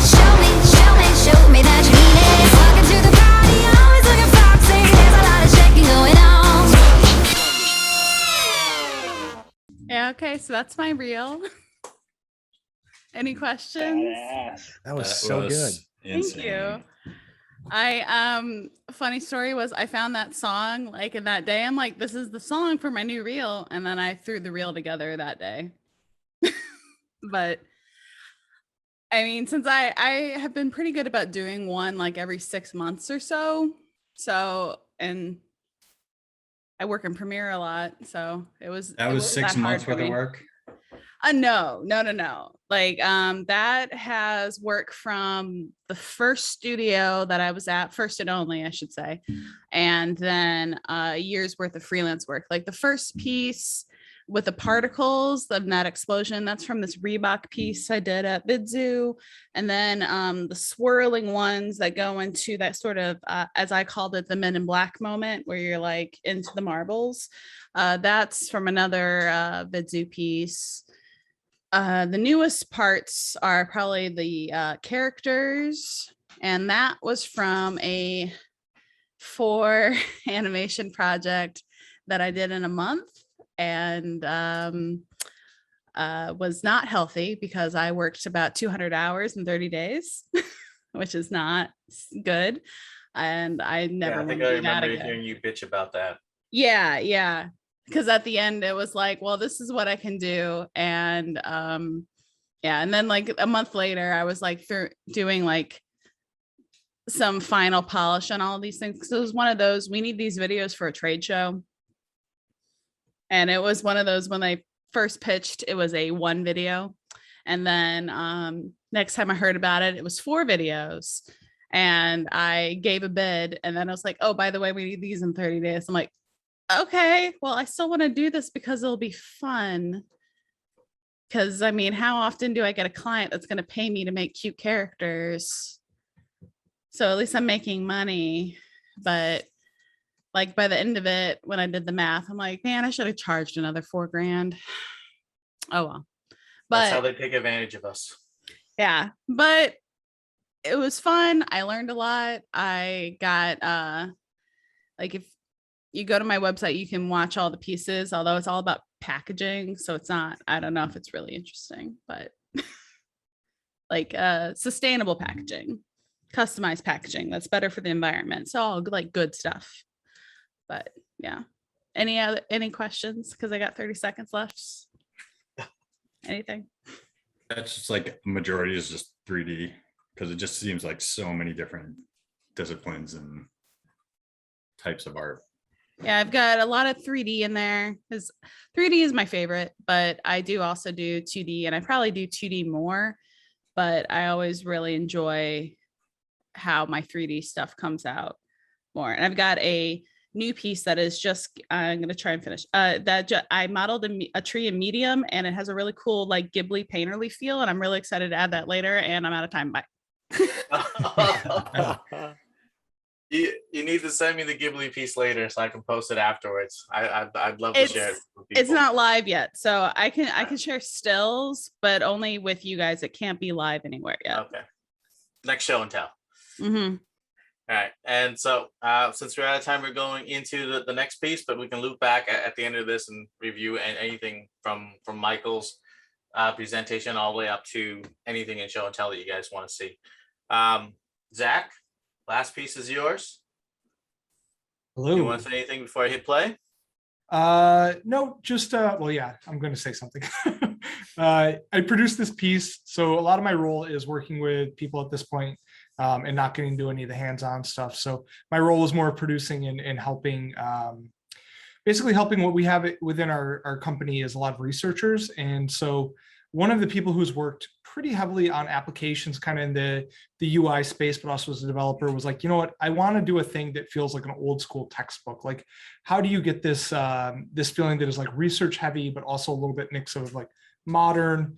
And so you guys will see we drew from a couple of inspirations of like trying to have this like really clean, nice feel of like a research textbook, like the thing you grew up with as a kid, you know, in elementary school, but then spinning that into something a little more elegant and a little more fun to watch. So it's really only a 15-minute or a 15-second kind of like bumper to start off what will be the technical videos for a project which is called Estuary.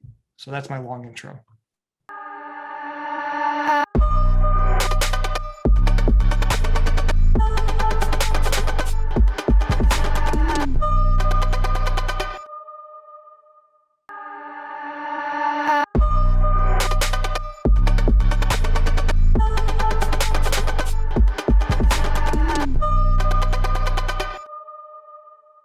So we had that the logo to work with first, which had that Egyptian feel, which kind of inspired a lot of this stuff, which was pretty awesome. And as everybody knows, it was like we were working on this and we had some stills and we're like, oh, it's kind of cool. And then once the soundtrack came in, and thank you so much, Bea and Amanda gave me some feedback on this one that really made a big difference on what was going on with it. And so that soundtrack really kind of solidifies it. So yeah, exactly. A little bit of video game awards. Yeah, there's a lot of inspiration in there. So. Dang it, it's super slick. Yeah. So good. How big was the team that worked on that? We contracted another company, Fox & Co., and they work out of New Zealand. They're really, really great. We've worked with them in the past because they've been able to do good work on like 10 days time. So I think their team was a team of 4. So they probably had like a creative director, a producer I worked with, and then like 2 animators of varying degrees. And so we went through a couple of rounds, you know, the usual, like here's some storyboards, and then you see it live and you're like, oh, this isn't what I was expecting. And then you go back and you change it a couple of times and it gets there. So yeah, probably about 4 people that were actually doing the creative work. That's a lot of work done for 4 people. I thought you were gonna say Bea was on that too. It kind of looks like some of his stuff a little bit. It was inspired by Bea. No, but Bea did again, like really great feedback from him sonically, which was a thing I find myself needing more experience in as a visual person, like how much the sound and sound effects really build a final piece. So definitely my biggest weakness. And I was showing a thing to Bea and Bea like hopped in, he's like, oh, it's fucking broken. He's like, you hear a sound and then it stops playing here. It doesn't make any sense. And I was like, oh yeah, yep, you got it. So it's really helpful to have creative, talented people doing it. And again, the Discord's a great opportunity for everybody else to join in. My dogs are saying hello. The Discord's an awesome opportunity for other people who need like thoughts and help on, you know, on feedback cycles, because obviously all you guys are really talented. So it's a super cool piece. I mean, like I wish I had a hand in creating the aesthetic of this piece. This piece is just, it's slick. I love the look.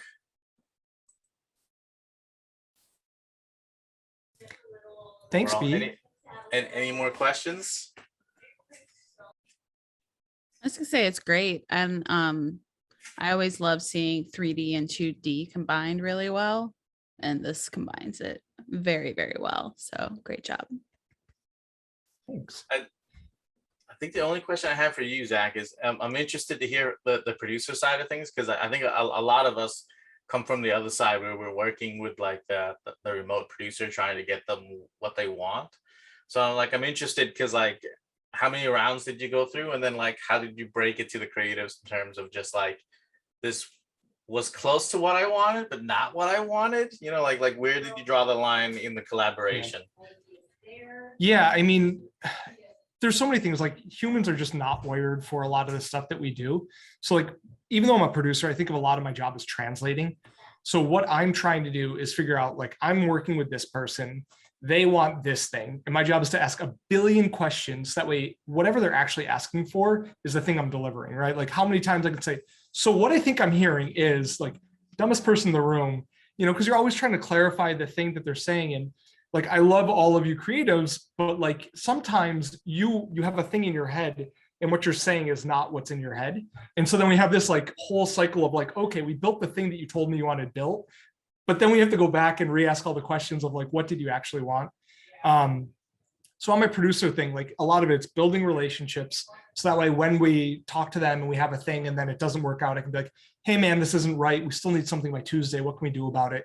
And I think one of the things I lean on is like having a background in creative is I can be a little bit more reasonable in the ask.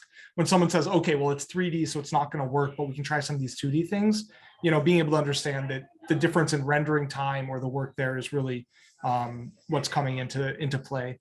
So I don't know, like we always try to do like 5 rounds of revisions in the storyboard, but I think I'm bumping up against is the problem with the storyboard is it leaves room for like transitions and creativity to go in there. So in my head, I'm always thinking like the best animation I've ever seen in my life will go there, you know? And then we get to it and I'm like, oh, it wasn't that best animation in my life. So how do I bring it back in or say like, this isn't working? So, I mean, up front, right? Like they always say this too, like if our storyboard isn't right, if you come back and you say, oh, I didn't want that in 2D, I wanted it in 3D, like that's where all of our extra costs and revisions go through. So we tend to overdo the pre-production before we go into the animation.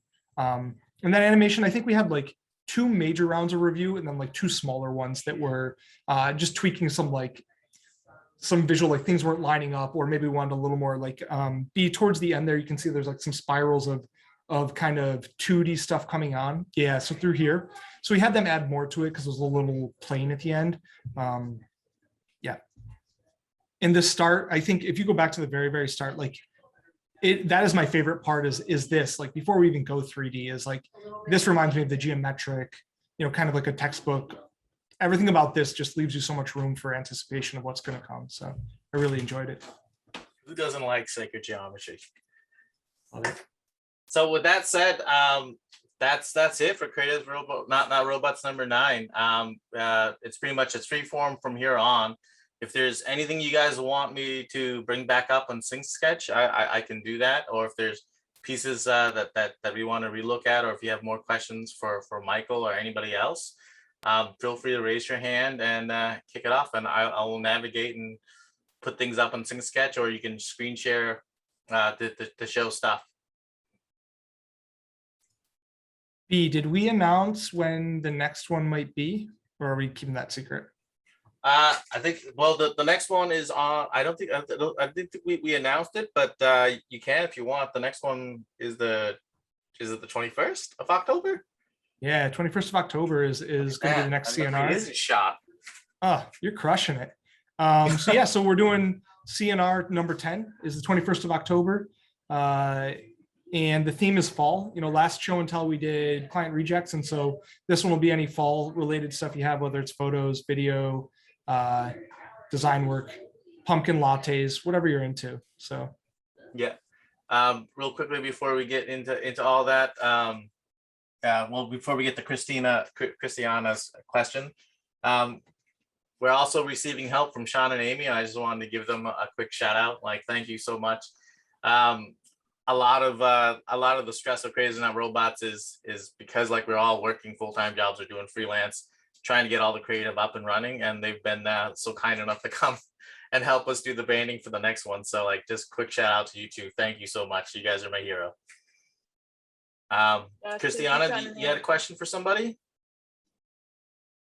Sorry, it's not actually a question. It's just an invitation for everybody in the posting it on the chat. But in case you haven't seen that, we're going to have the grand opening of the Softcraft shop. This work that I've been working now for a year and a half. It's going to be on August 28th. It's a Saturday.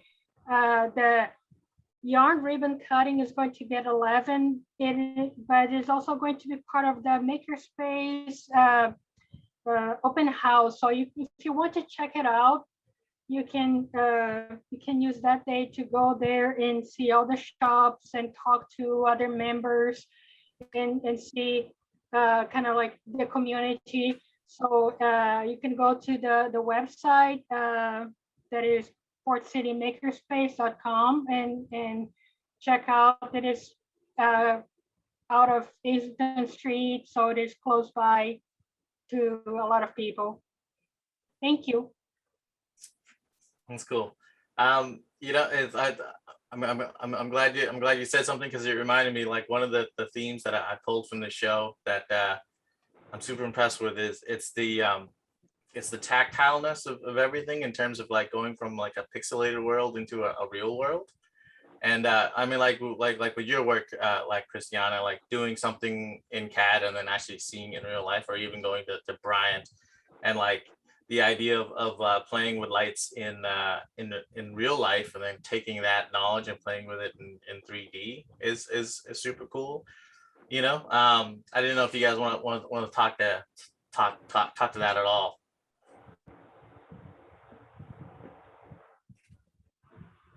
I mean, I'll go on and on about light. So it's all good. Sarah, you got your hand raised? Yeah, well, I was just gonna talk to Christiana for a second about I'm in St. Louis, so I'm not local, but we have a place like that here, and something that I thought was really cool that they do. See if I can grab the thing. Yeah, so I went there and I learned how to cut glass and solder, and I made this thing. And yeah, look at me making things in real life, not just 3D. They, at the end, whenever you do a workshop, they weigh everything, and because they use recycled materials, and then they have an ongoing weight of things that they've saved from landfills. And that's just something I think is really cool. And I just wanted to share if that's something that space does, like using recycled materials. No, but we always have a pile of things, of remnants. So you may find a piece of plywood fairly large that you can use, and you don't have to go out and buy one. So people always leave.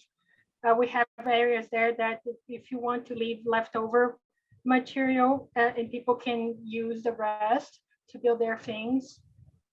So there's a way to try to offset that, but it is a nonprofit, and we only have one employee, and everybody else is volunteer. So we cannot have a lot of overhead doing some things. Mm-hmm. It's just something cool about building something with your hands. I don't know. Can't stress it enough. I mean, like, it's one thing to build something in 3D. I mean, that's its own like little demon, or own little rabbit hole, like Nick said. But like, yeah, when you start woodworking, or when you start soldering things, or even just doing paperwork, you know, and like if you're doing like paper crafting, it's just fucking cool. Yeah, it's cool, but it's also frustrating because I'm used to making things perfect and having to add the perfections. Yeah. Like the imperfections, whereas this is the opposite.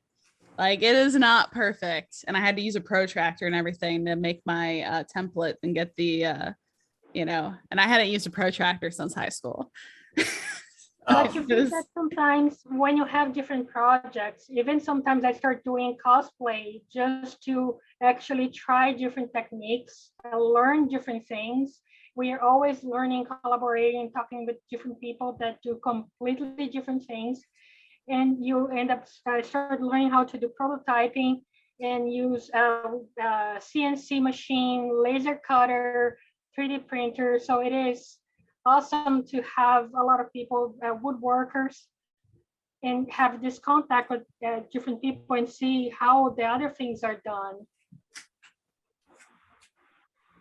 That's super cool. Actually, I just remembered I do, Kyle. Because we ran out of time, I didn't really get a chance to talk about it. But in yours, if you look at the sync sketch, you have this awesome thing going on, like right here in like, well, you probably can't see my screen. Let me. If you look at where your shoulder is, right, you can kind of see like your shoulder peak, like you can kind of see like the displacement on your shoulder. Yeah. And like there's something we can do in 3D called like a Z map, or like that you can use to displace like an object. And like I don't know how to describe it, but if you can get one of your 3D friends, I know you have plenty of 3D friends to show you. I think it's worthwhile, because like the double exposure is super cool, but then the double exposure with like a little bit of 3D displacement on top of it, I think would really pop this image out. Yeah, a Z depth pass. That's what you were trying to say earlier. Yeah, I mean that's the first thing I thought of. Like if he just ran like a displacement like alpha channel through this and just used it to kind of bump out like some of his like features, I think it just would have really popped out this image a bit more. I don't know how else to describe it. Like maybe I can just show you sometime. Yeah, no, I would love that, because like I just haven't really taken the dive into doing 3D yet. It's just been something that I've always wanted to do, but I think if I found more ways to incorporate it with photography, that would probably make it easier for me to learn and retain things, because it's just coming back to something that I do daily. So any resources you have on that, or if you have time to show me something like that, I would love it. Definitely, man. I love it. Or you can harass your brother. Like I'm sure he can like give you a deep dive on like on Z passes and 16-bit and floating point scales. Yeah. It was cool. I do want Michael, I do want to look at some of those like photos that you had posted, like especially the ones where it's like it's with the hoarders. Can you post a couple back up? Yeah, give me a second. Yeah, it's interesting. They're not, hoarding may have been the bad way to describe that, because it's actually just their spaces. Like at this, I think about all the ways that we live in space, and like this is just, there's so much personality in a space. Yeah. They're not hoarders, they're creatives. Yeah, I mean it's really, that's exactly it, right? Look at my space. No, I feel like, I mean, this is this artist. She's a fabulous jewelry maker, but she's led so many lives, and she had this accordion, and she was like, I forgot, her mom is like Lithuanian or something, and the accordion was just part of her childhood, and it was sitting there, and I was like, well, we have to include. And so I don't really add much to these pictures. I just like put a couple things in there that feel really particularly special, but I just really love the sort of chaos that takes place in these spaces. No, I dig it too, but it's just I think the thing that I gravitate towards, my eye instantaneously like goes towards her face, like all directions, like no matter where my eye goes, it always flows back to her face. I'm just curious, like how much setup you had, or like how much of a hand you had in terms of just adjusting things in order to get that. Yeah, I mean, this is I think there's probably 2, maybe 3 lights in this space. I just mostly use speed lights. My kit's gotten smaller and smaller, and they're easy to just set up. And I think there's 2 lights bouncing into the wall on her left, and then there's one hard direct light on her face. That's how she has that really hard shadow on her jawline. And I just really wanted to make that she's sort of separated from the background a little bit.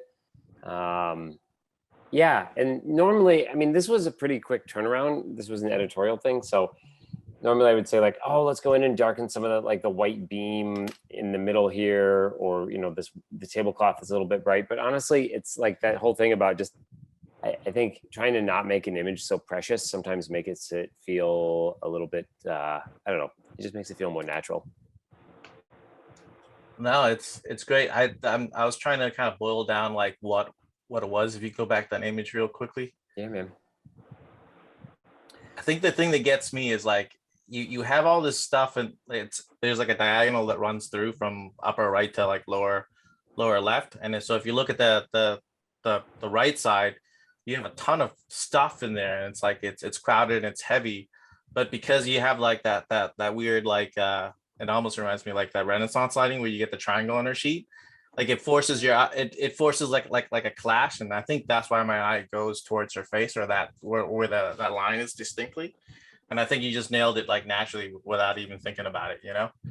Thanks, I just man. want to call it out. It's cool. I appreciate that. I love her socks. Oh. Yeah. I just Cool. think they pop so well, and then they draw my eye to the tablecloth, and then I end up at the sort of star fixture in the top right corner, and then I go back to her face. Love that. She makes this jewelry, these little like pendant necklaces, and they're like really beautifully handcrafted, and they just say "fuck off," and like she sells them, and she makes bracelets and stuff. They're just so perfect. I need one of those. Nice. Yeah. I think we all need one of those. Oh, that's awesome. I actually, sorry, I don't know how to raise my hand because, technology. It's in reactions, just so you know. But yeah, it took me forever to figure out do this too. Brian, I have a question for you about that rendering, the Blender stuff that you were doing. Yeah. I'm so curious. I love lighting everything, and I'm curious what your reaction is, because the Blender stuff those are all single images, right? That's not motion stuff, but from a cinematography standpoint, you're always dealing with motion. Do you feel like that's a weird disconnect? How does that work for you? I think it is. I think it's a technical limitation at the moment for me, with the sort of not being able to get any, the computer parts to kind of beef up the system. But I also like to sort of just it's almost like I'm taking my time with the scene to get like the general gist of it. Like I don't do a lot of motion with those shots. They're just single, but I guess it's really hard to set up a scene in 3D to like push through or like do a movement that to me would be connected to another shot, sort of like, like a film or a video. So I guess it's less cinematography and more photography, is how I would see it. I don't think I answered your question, but I do want to say I love your work, and I love how everything is so detailed and also readable or legible. I don't know, like the shot you just showed us. I wanted to chime in and just say, like, you can see everything, but you can also see basic shapes and can see her kind of pulled out. I don't know how you do it, but I'd love to learn. Man, yeah, we should. I'd love to connect and talk lighting stuff, because when you showed that one frozen frame, I was like, I couldn't stop the red and the blue combination. It really got me. I'm very interested in Blender, but I definitely don't have time for it, and I would just love to bounce ideas around. I think I really would push for photo and video nerds to like try it out, because like you really do get, because the lighting element, and then it's just you build the world around you, and it takes some time, some tutorials that you learn, but like once you can build anything, then you can just like do all the experiments you want with light and composition. It's awesome. Sounds great. Cool. Zach?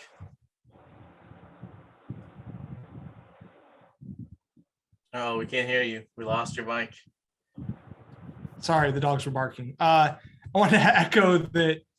You see all these people doing like real creamy bokeh and like these beautiful, like really like high depth of field shots, and like your shots are so interesting, right? Like if there was that depth of field on it, it wouldn't be there. And so you're doing this awesome job of like combining the environment and the person together, which is kind of magical, because no offense to anybody that does it, I feel like anybody can drop $3,000 on an expensive lens and get that nice bokeh and say they take good photos, but like the work that you're doing is just so much bigger than that, right? There's so much more like care and preparation that goes into it. So like an interesting photo all around versus just Instagrammable is really nice. Not that you're not Instagrammable, because you are. I agree with that. I think it's like super bold of you to like be able to get all that. And again, you hit it with the depth of field thing.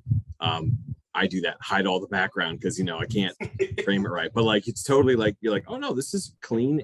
I don't know what you shot it at, like a f8 or 11 or whatever, but like it's all legible. Like it doesn't get too messy. It's You shoot it on a flip phone, right? That's what you were telling us before, is that you use a flip phone and you take all your photos. It's correct. Yeah, it's a Nokia phone. It's indestructible. I've been using it for 20 years. It's great. Does it chirp every time someone tries to call you? No, it chirps. It's broken, so it chirps every time I take a picture, so I can't really do stealthy stuff. Can you still play Snake on it though? Oh yeah, I'm Snake Wizard over here. Oh man, I love that game. All right, so it's almost 10 o'clock. We have time for one more question or comment before we close out Creatives Not Robots number 9. But real quickly, big thank you to Michael and big thank you to everybody who did show and tell. You guys fucking rocked. I loved all the pieces. It's amazing the color choices everyone chooses. That I mean, it always blows my mind like how wonderful you guys use color. And I always leave inspired to go out and try to find like new color combos. Awesome job. And also a round of applause for B, who put this together, and Amanda, who did like 90% of the work. Yeah. So you can clap for yourself, Amanda. Yeah, dude. That was great. Amanda. But yeah, one more question. Any last comments for anybody else? Join the Discord. Join the Discord. I was gonna say, join the Discord, but I'm just curious, Sarah. Is this thinking particles the lines? Oh, it's not loading up. Let's see. Hold on. Yeah, that's X particles. X particles? Yeah. That's X particles. Yeah, the brain. That was for so I'm on the board for my local AIGA chapter. I'm their creative director.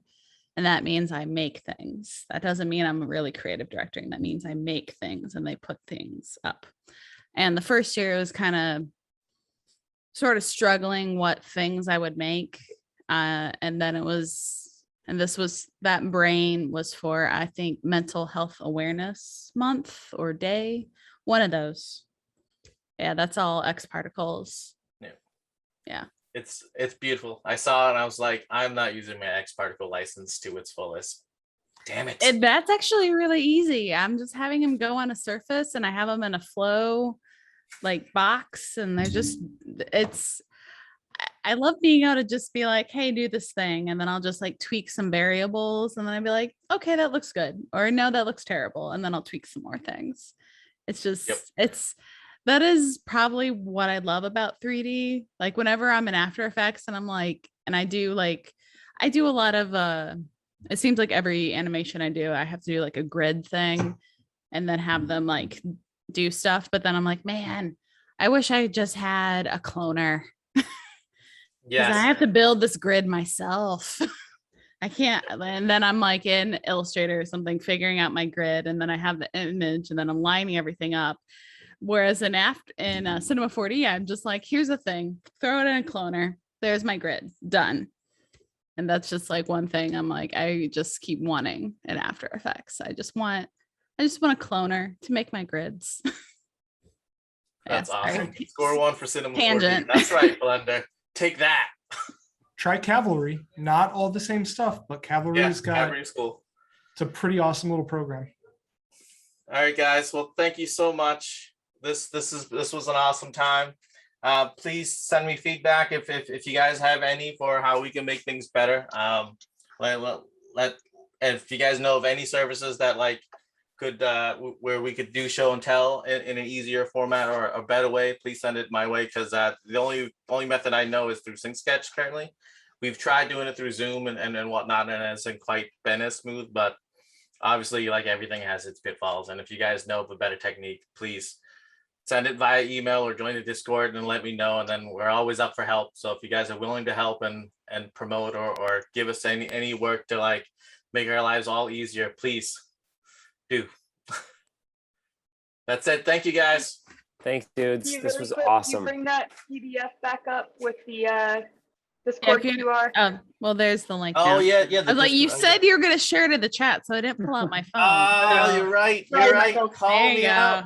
Yeah. Way to go. Perfect show up until that moment. Okay, I just joined. Don't fire B. Yep, B is fired. All right, Yep. guys, B, it's officially been fired. I'm taking over for the next one. All right, peace out, guys. Bye. Thank you guys for your hard Bye, work. everybody. Thank you. Bye. Bye. Thank you.